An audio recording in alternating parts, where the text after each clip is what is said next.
మొహమ్మద్ సిరాజ్ కి పెద్ద షాక్ తగిలింది. అలాగే హార్దిక్ పాండ్యా, హిట్ మ్యాన్ రోహిత్ శర్మ గురించి కూడా బిగ్ అప్డేట్స్ వచ్చాయి. క్రికెట్ ఫ్యాన్స్ కోసం 4 పెద్ద అప్డేట్స్ తీసుకొచ్చాను. అవేంటో ఈరోజు వీడియోలో తెలుసుకుందాం. నెంబర్ 1, రిపోర్ట్స్ ప్రకారం ఇంగ్లాండ్ కెప్టెన్ బెన్ స్టోక్స్ త్వరలో కెప్టెన్సీ వదిలేయనున్నాడట. అంతేకాదు రిటైర్మెంట్ గురించి కూడా ఆలోచిస్తున్నట్లు వార్తలు వస్తున్నాయి. నెక్స్ట్ నెంబర్ 2, మొహమ్మద్ సిరాజ్ ను ఇంగ్లాండ్ ఐర్లాండ్ T20 సిరీస్ లో సెలెక్ట్ చేశారు. కానీ ఇప్పుడు అతన్ని అకస్మాత్తుగా స్క్వాడ్ నుంచి తొలగించారు.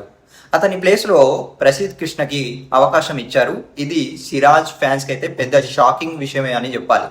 Next number 3, team India star allrounder Hardik Pandya Afghanistan ODI series నుంచి రూల్డ్ అవుట్ అయ్యాడు. దీంతో భారత జట్టుకు పెద్ద ఎదురు దెబ్బ తగిలిందనుకోవాలి. Number 4, hit man Rohit Sharma fitness test ను సక్సెస్ఫుల్లీ పాస్ చేశాడు. దీంతో ఆఫ్ఘనిస్తాన్ ఓడిఐ సిరీస్ లో ఆడడం దాదాపు ఖాయమైంది. రోహిత్ ఫ్యాన్స్ కి అయితే ఇది గుడ్ న్యూస్ అని చెప్పవచ్చు. ఈ 4 అప్డేట్స్ లో మీకు ఏ అప్డేట్ షాకింగ్ అనిపించిందో కింద కామెంట్ చేసి చెప్పండి.